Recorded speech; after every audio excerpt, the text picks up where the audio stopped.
criou. Foi Deus, chorou, baú. Olá, meu amigo, quanta saudade eu senti de vocês. Mais uma vez estamos aqui para o programa Perguntas e Respostas. Olha que temos surpresa, está bem aqui ao meu lado um novo convidado para nos ajudar a entender melhor as Sagradas Escrituras e assim dar respostas precisas e exatas a ti e a sua pergunta. Então não tenha receio, mais uma vez te convido a dar like, a compartilhar nosso conteúdo da CTV, não só de perguntas e respostas, mas da CTV como todo o canal quis dizer. E acima de tudo, faça suas perguntas e assim vamos embarcar nessa grande viagem de perguntas e respostas. Então, seja bem-vindo e aguarde as respostas trazidas por nosso querido e novo comentador. Vais gostar, eu te garanto. Está a começar o programa Perguntas e Respostas. Pois bem, vamos desejar boas-vindas ao nosso novo comentador do programa Perguntas e Respostas. Por favor, apresente-se e dê aquela saudação calorosa. Oh, meu querido telespectador, espero que esteja gozando de uma boa saúde diante do Senhor. Eu chamo-me Clementino Azarias, este é meu nome. Amém. Neste momento, antes de mais nada, vamos orar para dar começo a este programa. Podemos orar, por favor? Vamos orar. Senhor nosso Deus, mais uma vez queremos lhe agradecer pela oportunidade da vida que o Senhor nos concede. Agora, Senhor, queremos abrir a Tua Santa Palavra, que a luz do Teu Santo Espírito possa iluminá-la para que nós possamos entender.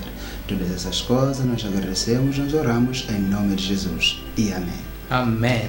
Pois bem, muito obrigado pela oração. Vamos agora começar com este programa. Antes de mais nada, vamos nos lembrar da última pergunta que ficou em suspense no último programa.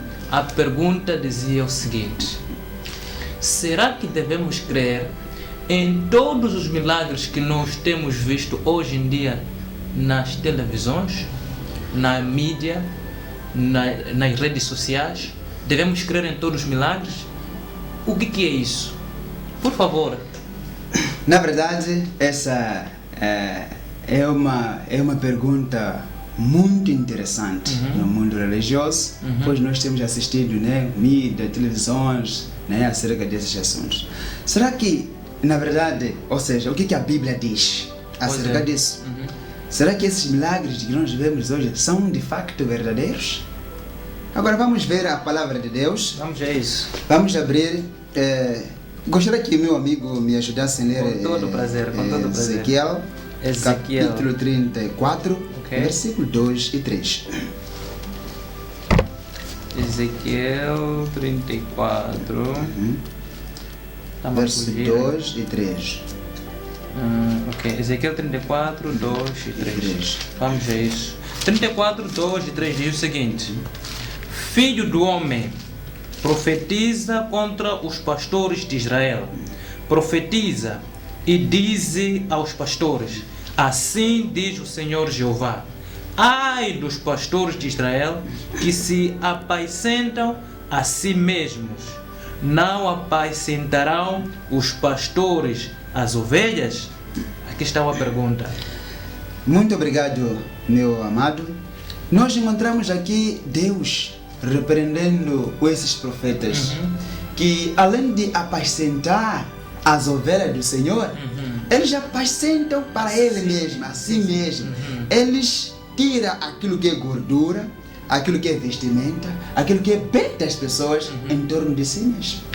E se nós vemos a Bíblia, diz, olha, e esse naquele tempo, Jeremias 8:11, diz, olha, eles tratavam essa ferida do povo de Deus como se não fosse grave. Diziam que há paz onde que não há paz. Há alegria onde que não há alegria. Agora vamos mais uma vez aprofundar no apóstolo Pedro. O que ele nos diz, a carta de 2 Pedro, sim. Versículo 1 e 3. Aqui eu vou tomar a leitura. Diz o seguinte: acompanha comigo, abre a tua Bíblia aí em casa, no telefone, dependendo de onde está a sua Bíblia.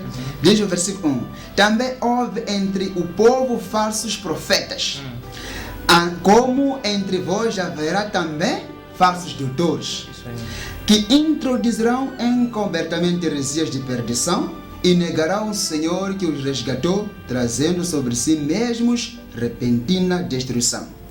Versículo 3.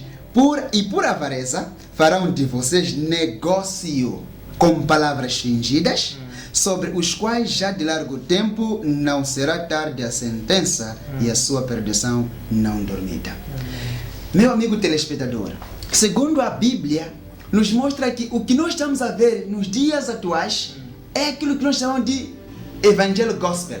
Ok. Ou seja, O que é isso? Evangelho gospel? Evangelho Gospel é como se fosse eu uso a palavra de Deus para manipular as pessoas. Manipular, ok. Ou seja, eu, entre aspas, digo que eu estou a curar as pessoas, mas em tudo isso é para que as pessoas vejam a mim, para que aquilo que há essa manifestação, ou seja, essa manifestação nós vemos nas televisões, para a gente não ser curado de facto, porque a Bíblia diz, olha, conhecereis a verdade e a verdade vos libertará. Será que essas pessoas conhecem a verdade? Claro que não. E se nós lermos o contexto de 2 Pedro, nós conseguimos entender que, olha, esse tipo de falso profeta são servos do inimigo. Pois é. Agora, se diz que se são servos do inimigo, como vão dar liberdade quando eles não têm essa liberdade? Pois é. Então o que nós estamos a ver hoje é um show gospel. Isso é. Agora, só para dar término, Jesus dizia uma vez que, olha, nas parábolas dele, que para dominar o inimigo é necessário que o amar e saqueie a sua casa. Isso é. Agora, se Satanás é contra ele mesmo, como que vai substituir o seu reino? Se esses profetas são mais para o negócio, para em si mesmo, que tipo de milagre estão a fazer? Apenas um show gospel. Satanás aí manifesta, depois da grande manifestação, parece que há milagre. De facto, não há milagre. Ok. Ou seja, eu apelo ao meu telespectador que, de em diante, além de olhar os milagres como é hoje, como é apresentado, olhe a Bíblia. É claro que Deus tem esse poder de manifestar milagre, mas se nós vemos na Bíblia, era o propósito de evangelístico. E Satanás, como imitador, é especialista em imitar Deus, já está aí a imitar nas igrejas. E o que nós devemos usar hoje não é a base de um profeta, do milagre, mas sim, assim diz a palavra do Senhor. Espero que ter ajudado, né, o meu amigo telespectador nesse assunto. Né, Obrigado. Então você tem aí a resposta para a pergunta. Não devemos crer em todos os milagres, mas também não estamos a dizer que todos os milagres são falsos.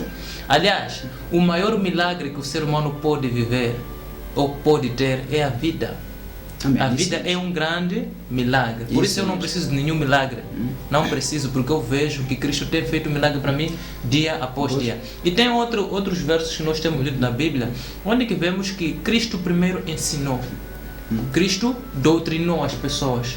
Depois de ver que ficou muito tempo com as pessoas, Jesus Cristo o quê? Começava a curar. Isso não é verdade, assim? isso. Então não podemos correr logo. Primeira coisa, se a mensagem primária é: venha, eu te dou cura, eu vou te salvar, eu vou te fazer andar, vou fazer nascer, essas coisas todas são publicidade, né? É marketing isso. Marketing. Meus diretores já percebem melhor isso, né? Então é só marketing. No fundo, as pessoas só querem o quê? Ganhar sua atenção e, se calhar, ganhar o pouco que tens para... Como diz a profecia de Exatamente. Ezequiel, é só para um pouquinho mais de pimenta, né? Na Exatamente. resposta. Nós entendemos hoje, por exemplo, se você adora a Deus, guarda os seus mandamentos, anda no caminho certo. Demônio não é em ti? De forma alguma. Não, de forma alguma. O que acontece hoje em dia? Hoje, de manhã estou a cair no culto da manhã, à noite também estou a cair. Dia seguinte estou a cair. Depois do pastor intervir. Intervir. Mas Diz- mesmo assim cai de novo. Cai de novo. Agora, a pergunta é, de facto estamos a ser libertos? Ou na verdade É é esse uma gospel, novela, é uma é um novela, ensaio. é um show. É um show, Vamos exatamente. admitir que é um show, né? A Bíblia nos apresenta desta maneira. Amém. Certo? Então você tem a resposta, né? Tem milagres que são verdadeiros, né? Mas também hoje em dia existe muita novela, né? Existe muito show, né? Muito show gospel. Yeah. Essa é a resposta que você tem para a primeira pergunta desta sessão. O que você acha? Pois bem, a segunda e grande pergunta para esta sessão é a seguinte: por que as pessoas que consomem ou que consumiam os alimentos proibidos no livro de Levítico 11, essas pessoas automaticamente se tornavam impuras? Qual é o segredo por detrás desse texto? Por que as pessoas se tornavam impuras? Por favor, Clementino, nos ajude a entender esse texto. Na verdade, a Bíblia é o nosso padrão, Amém. né? O que a Bíblia falou É a nossa devemos regra de obedecer. fé. Nossa regra de fé. Pois é. Eu tenho muitas das vezes como estamos num mundo científico, mais acadêmico, eles às vezes vão estudando, procurar algumas outras razões atrás daquilo que Deus falou. Bem, não podemos negar, mas a Bíblia deve afirmar o que eles estão a trazer. Pois é. Ok, alguns sinal o sistema digestivo dele não é tão bom, a parte Isso é ciência. Isso é ciência. Bem, apoia, não tem problema. Mas o que a Bíblia fala de facto? Qual é o problema desses animais imundos, impuros? Vamos ver Levítico capítulo 11. Sim. Capítulo 11 fala desses animais impuros, o que deve ser comido ou o que não deve ser comido. Mas o Senhor aqui nos diz, no verso 44 e 45. Gostaria que tomasse a leitura ali na sua versão, mas... Ok, Levítico, né? Sim, Levítico capítulo 11. capítulo 11, Eu vou tomar a leitura aqui. versículo 44, para entender o porquê se tornavam imundos. Ok. Porque eu sou o Senhor, vosso Deus. Portanto, santificai-vos e sede santos, porque eu sou santo. E não vos contaminareis com nenhum animal rasteiro que se move sobre a terra. Muito obrigado. Aqui a questão é santidade. Ok.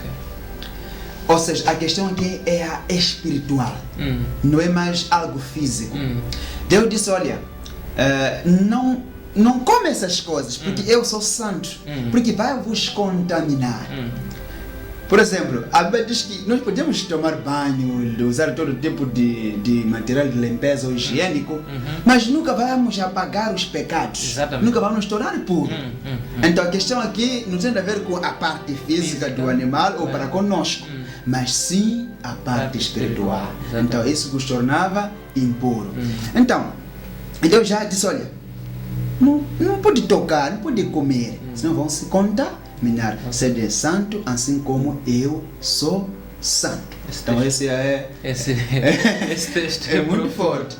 Esse texto é profundo, é muito profundo. Então nós temos aí a resposta para a pergunta do que vem basicamente feita a partir do livro do Levítico capítulo 11.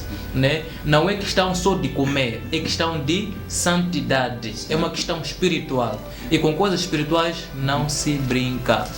Então você tem aí o recado que a guarda, ou o fato de nós não comermos, ou o fato de comermos animais impuros, eu automaticamente estou impuro pelo fato de não cumprir com o requisito espiritual que foi recomendado através do livro de Levíticos capítulo 11. Certo. Muito certo. Vamos agora para a terceira pergunta, muito rapidamente, né? Eu quero saber, o Mateus X, aliás, quer saber, irmão Clementino, qual é o selo de Deus?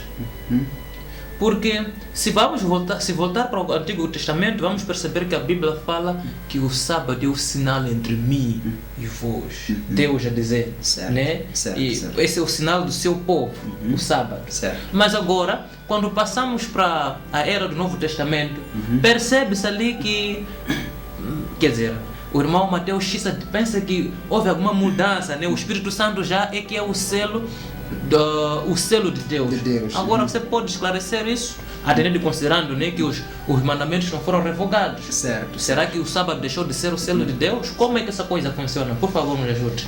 Ok, muito obrigado. Essa é uma das perguntas muito controversas também no meio religioso, meio cristão, especialmente. Eu vou dizer o seguinte, uma resposta bem clara. Os dois são selos de Deus. Os dois? São selos de Deus. Ok? Explica isso, por favor. Agora, devemos já diferenciar quando que este é o selo, ou seja, em que momento que usamos o Espírito Santo e em que momento nós usamos o sábado. Ok, vamos a isso. Ok, primeiramente vamos trabalhar com o Espírito Santo, Vamos a né? isso, sim. Temos dois textos aqui, mas vou pedir que leia um deles. Vamos a isso. Este é Efésios capítulo 1. Efésios, ok? Vai estar lá no Efésios capítulo 1. Efésios capítulo 1, sim. O verso 13. Verso 13. O que diz?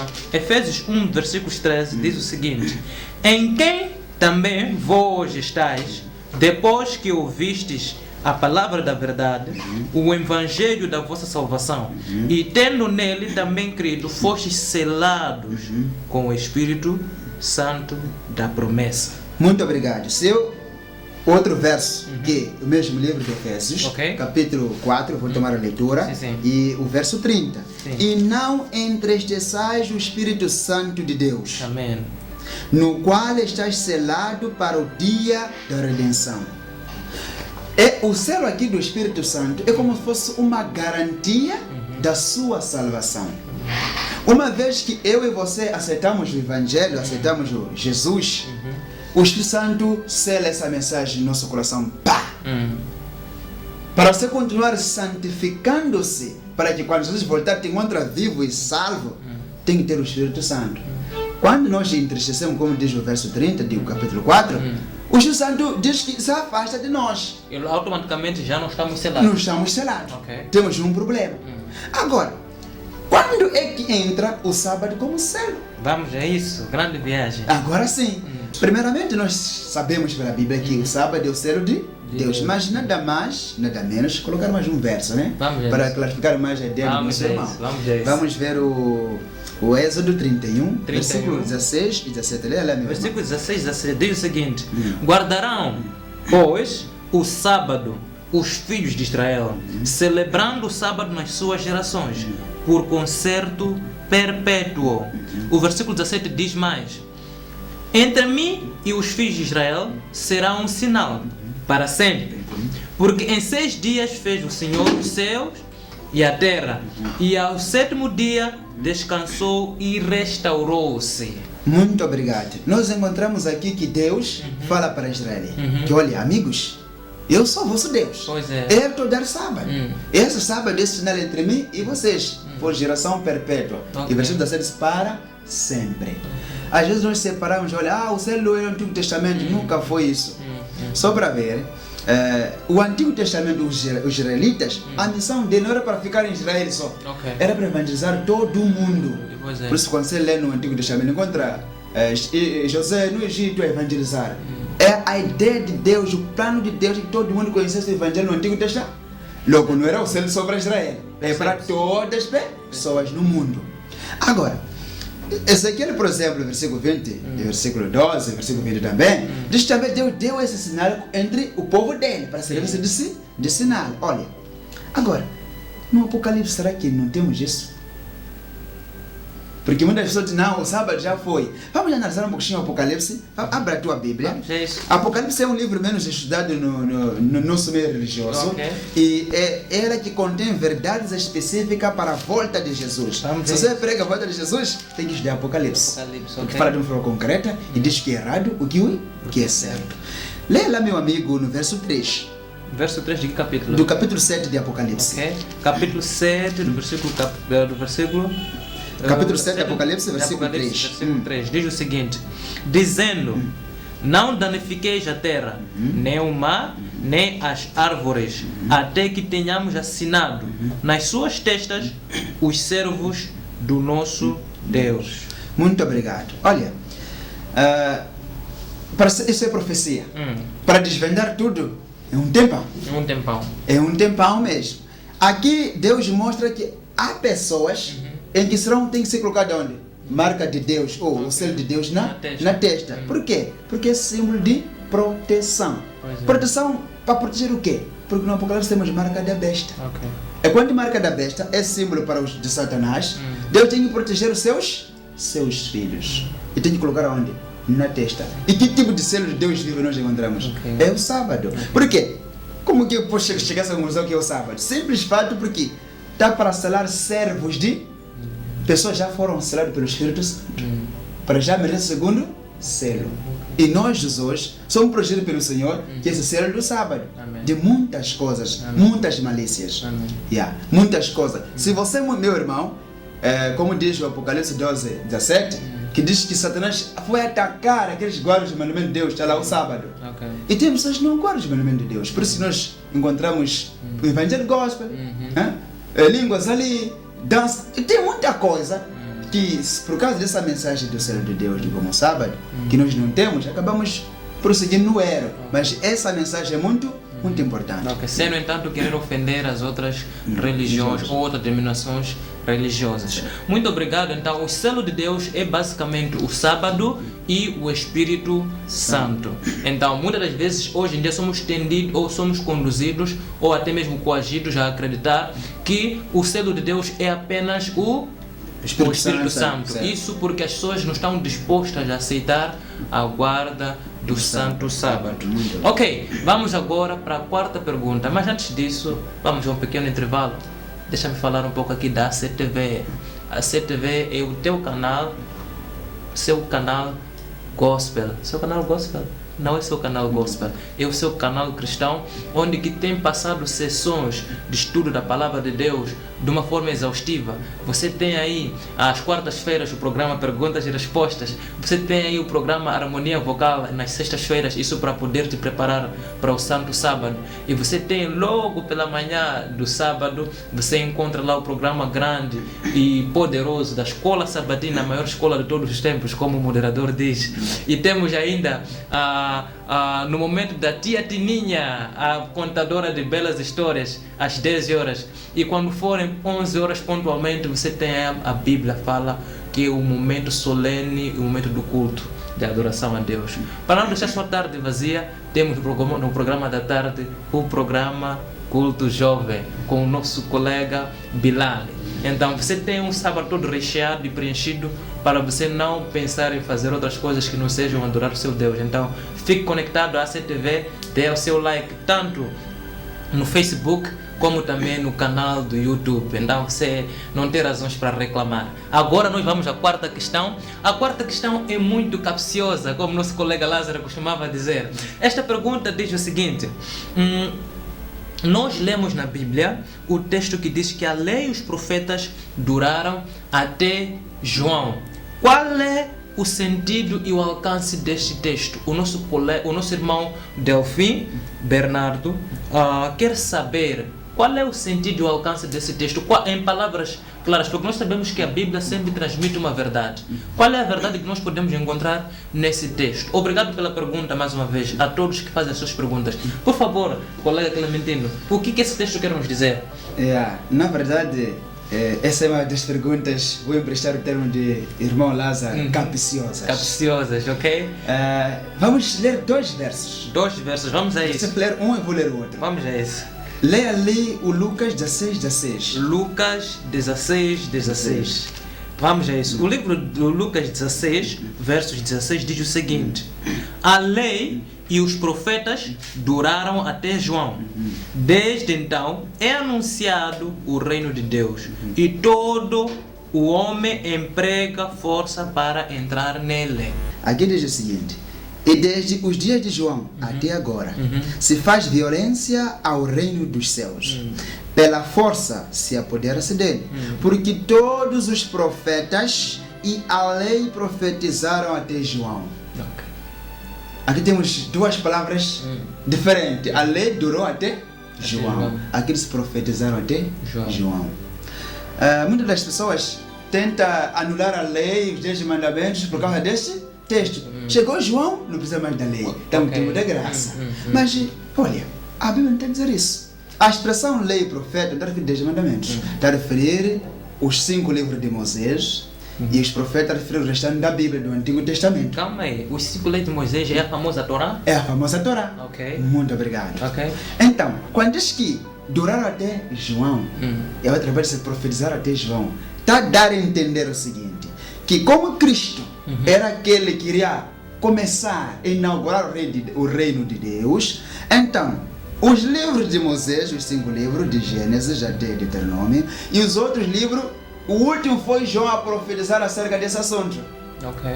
Por isso, vou te convidar a ler outro verso 17 no Lucas. No Lucas, O que era diz no verso 17. O verso 17 diz o seguinte: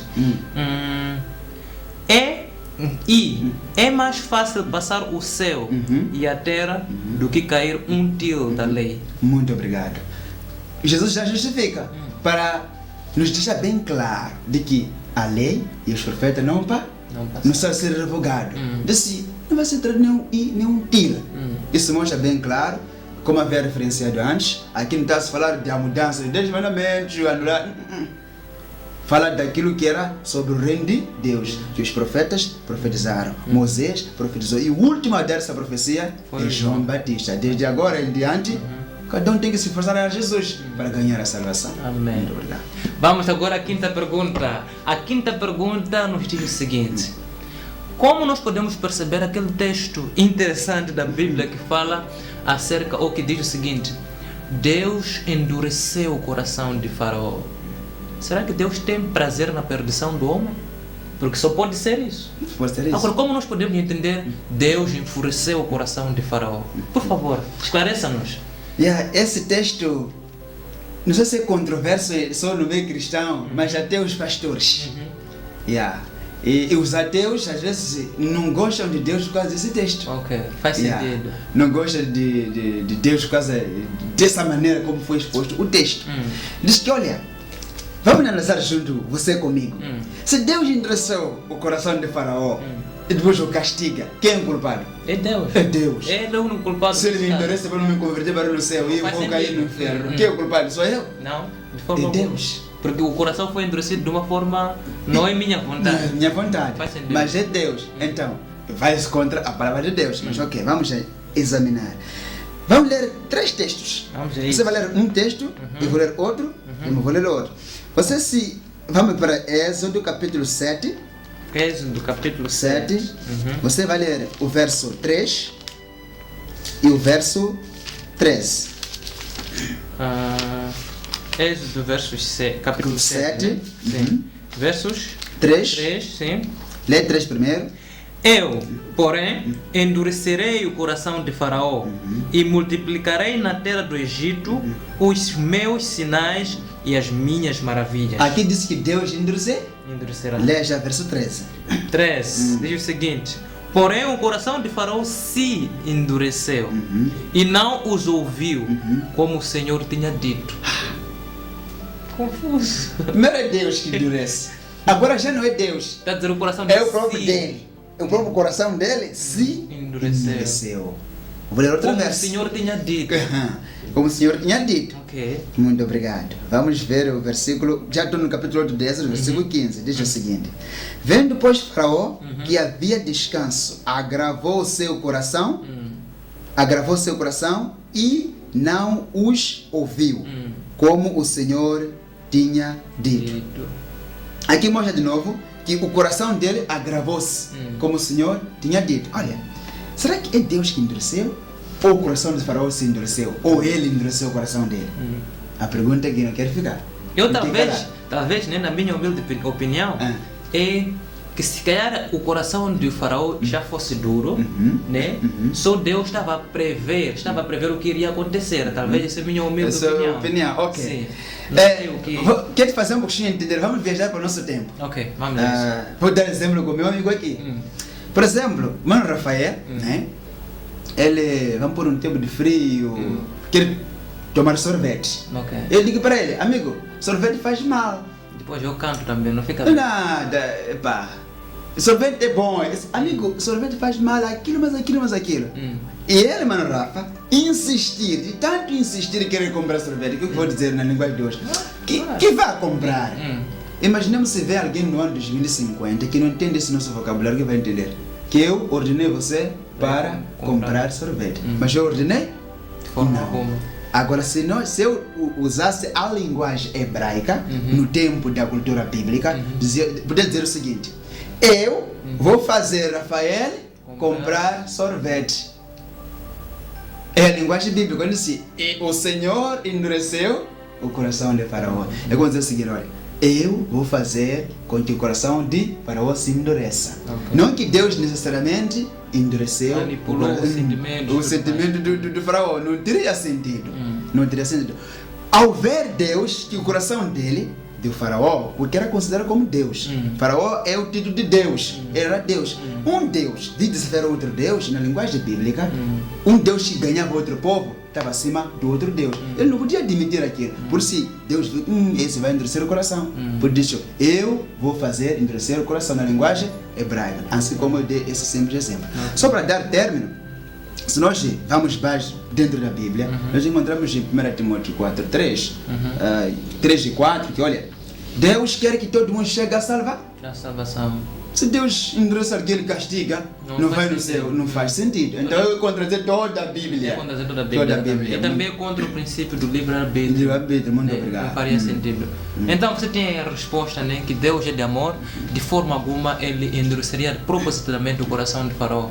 Só ele prevê o futuro e disse que, como ele deu o exemplo, já que eu quero esse sorvete, né? É sorvete. Tá bom, vai tomar. Vai tomar. As consequências de vir, mas vai tomar. Vai tomar. Ele só está a prever o que de fato vai acontecer. Isso mesmo. Pois, muito bem. Vamos agora à nossa sexta pergunta. Eu gostei dessa pergunta porque é meio engraçada. Eu até vou fazer questão de ler. Diz assim: de onde e para onde o príncipe deste mundo será expulso? E quais são as causas da expulsão? Eu sei que a pergunta está um pouco difícil, né, de perceber. Vamos convidar o irmão Clemente, ele vai tentar contextualizar-nos do que está-se a tratar. Por favor, tenha bondade. Essa pergunta não é muito explorada no meio religioso. Pois é. Mas é assunto bíblico. É assunto bíblico. E tange a nossa salvação também. Olha, quando Deus... Vamos ler o verso primeiro, né? Para encontrarmos onde está na Bíblia. Lê ali o verso João, Evangelho de João, capítulo 12, versículo 31. O livro de João 12... 31. Ok. Vou passar a tomar a leitura. 12, versos 31 diz o seguinte: agora é o juízo deste mundo. Agora será expulso o príncipe deste mundo. Muito obrigado.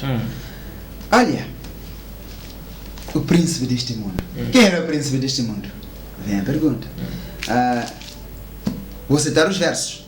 Quando você lê Lucas, por exemplo, capítulo 4, versículo de 7 a 8, Satanás chega tendo a Jesus e diz: olha, se você me adorar, vou dar todas essas riquezas. Tudo. Sabe por quê? Porque a mim me foi dado. Agora quem deu? Ok, nós contextualizar a pergunta. Quando nós fomos criados, nós tínhamos nosso pai Adão, que foi dado o privilégio de dominar a terra. Isso está no Gênesis 1:26. Ele era o nosso representante na terra. Então, assuntos dos outros planetas, por exemplo, o céu é o capital do universo. Esses assuntos de reuniões, quem ia lá no céu, ou quem deveria ir, representação. Nossa representação é o Adão. Mas no jardim do Éden nós perdemos. Ele perdeu neste caso. E passou para Satanás. Agora, quando vamos no João 1:6, nós vimos já os filhos de Deus foram se reunir no céu. Estava lá. Para mostrar que ele estava a nos representar como o nosso cabeça. Que terrível, irmão, ser representado por Satanás no céu. Quando Jesus chega, disse: olha, eu estou para ser pendurado na cruz. Então o príncipe, porque também não era príncipe, ele roubou de Adão, é ladrão. Ele está a usurpar um título que não é dele. É um golpista. Ok, um golpista. Esse príncipe vai ser julgado. Entendeu? E será expulso. Será expulso de onde? Se ir na lógica, Satanás já havia sido expulso há muito tempo. Já estava aqui. Não havia necessidade de ser expulso mais. Para onde mais? Agora, a linguagem aqui de João está a dizer: olha, Jesus como nosso representante, que tomou o lugar de Adão, ao morrer na cruz, pisaria a cabeça da serpente de Satanás, ele deixará de ser nosso representante. Logo será expulso pela segunda vez. Porque Jesus veio em título de segundo Adão, para recuperar o primeiro Adão, perdeu. Então, na cruz, ele foi expulso para onde? Para a terra. Agora vamos ver o último verso, que eu gosto muito desse verso. Apocalipse capítulo 12, vou ler 12, versículo 10 e 12. Olha o que diz aqui. Aqui o contexto é profético, fala de Jesus já ir no céu, depois de ele ressuscitar. E quando ele chega no céu, olha o júbilo dos anjos. Salvação e força é o reino de nosso Deus e o poder do seu Cristo. Porque já o acusador dos nossos irmãos é derrubado, o qual diante de nosso Deus os acusava de dia e de noite. Satanás sempre quando chegou no céu disse: você, tá vendo a Jó? Te adora debate, porque você dá muita coisa para acusar. Ele acusava lá no céu. Quando Jesus morre, ele não foi expulso. Onde ele foi? Versículo 12 já nos alerta isso. Presta muita atenção nesse verso. Por isso, alegrai-vos, ó céus, e vós que nele habitai. Céu, não é aqui? Alegrai-vos, sim. Muito obrigado. Ai dos que habitam na terra. Quem habita na terra? Eu e você, meu irmão. Ai de nós. E no mar, porque o diabo desceu até vós e tem grande ira, não é pouco, grande ira, sabendo que pouco tempo lhe resta. Então ele foi expulso de ser nosso representante, vem fazer grande guerra sobre nós. Então eu se quero convidar o meu irmão a confiar no segundo príncipe, que é Cristo, viver nele para que possamos ser libertos da ira de Satanás, porque está errado mesmo. Por isso nós vemos muita maldade hoje, mas Deus não existe. É essa ira que aqui está descrito. Então você tem a resposta dessa pergunta, de onde que Satanás seria expulso? Foi expulso, porque da primeira vez foi expulso. Então, da segunda vez, você está a falar aqui segunda vez, como nosso representante, ele é expulso, não nos representa mais. Para onde? Para a nossa terra. Então nós temos a resposta aqui, humilde, desses textos que deixaram claramente que Satanás seria expulso sim pela segunda vez, e o destino de Satanás foi também muito claro, que fora para a terra. Pois bem, vamos para a nossa última pergunta desta tarde. Mas antes disso, permita-me te fazer o convite de compartilhar, dar o seu gosto, o famoso like, e por que não também assistir a nossa programação do canal do YouTube e partilhar com seus amigos, deixar seus comentários e, acima de tudo, deixar ficar ou encaminhar suas perguntas para a nossa programação, porque somente assim o Perguntas e Respostas vai continuar fazendo o seu humilde e maravilhoso trabalho. Para já, vamos para a nossa última pergunta, que exatamente diz o seguinte: será que haverá a grande tribulação? Aliás, o que é isso de tribulação? O que é? Então tudo que eu tenho a dizer neste momento é que essa pergunta será respondida no próximo programa. Para terminar esse programa, vamos por favor fazer a última oração. Podemos orar? Vamos orar. Obrigado, Pai, por esse privilégio que o Senhor nos concedeu de estudarmos a sua palavra. Obrigado por essa bênção. Permita que os nossos irmãos, nossos internautas, possam ser abençoados por essa sessão de perguntas e respostas, e que qualquer dúvida que forem ter, por favor, Pai, permita que não tenham receio de enviar para a equipe da ACTV, para que assim possamos muitas pessoas esclarecer as dúvidas e assim abençoar. Abençoa o trabalho da Academia Cristã Televisão e permita que dia após dia possamos crescer e alcançar mais almas para Ti.